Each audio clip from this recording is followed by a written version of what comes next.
After years of entertaining fans under the big top, and a few years in retirement, in Central Florida, a herd of former circus elephants is settling into their new home at a wildlife refuge. The elephants range from 8 to 38 years old and had previously belonged to Ringling Brothers and Barnum and Bailey. They were all born in the United States and never lived in the wild, said Michelle Gadd, the chief of conservation for the Walter family, which owns White Oak Conservation and bought the animals from the circus. They are doing amazingly well. I am very surprised at how quickly they adapted to the environment, how readily they went out of the gates as soon as the gates were opened, Gadd told CNN. She was afraid they would just hang out around their barn because they're used to being around people.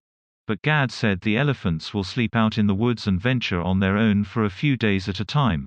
White Oak also bought the farm where the female elephants had lived in Polk City, Florida, near Orlando, which Gadd said is much smaller and doesn't have as many trees.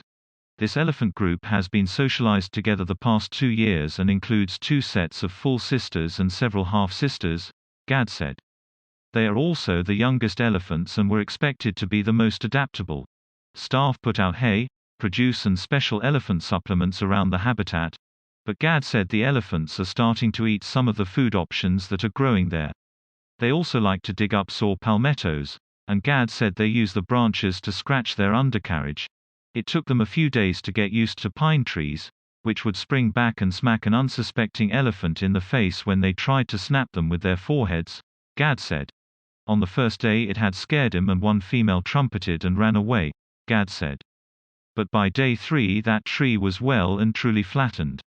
The herd will be joined by up to 20 additional elephants from the Polk City farm once additional construction is completed on the 2,500-acre area. The space will be able to be divided into multiple habitats for different herds or to separate some of the elephants. It will also have 3 barns with high-tech veterinary equipment.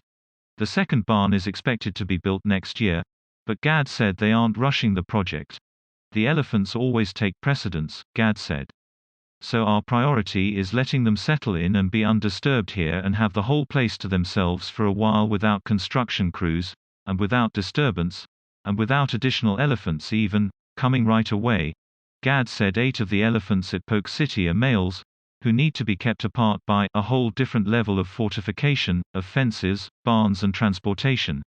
Asian males are not known to be forming cohesive groups that tolerate one another, Gadd said. So we're not going to be moving multiple males up here until we have multiple habitats and barn spaces ready for them. The Polk City farm is also home to some of the oldest female elephants in the US, and some of them might not respond well to change, or the 200-mile trip to White Oak, which requires specially customized trucks for them and their veterinarians and handlers.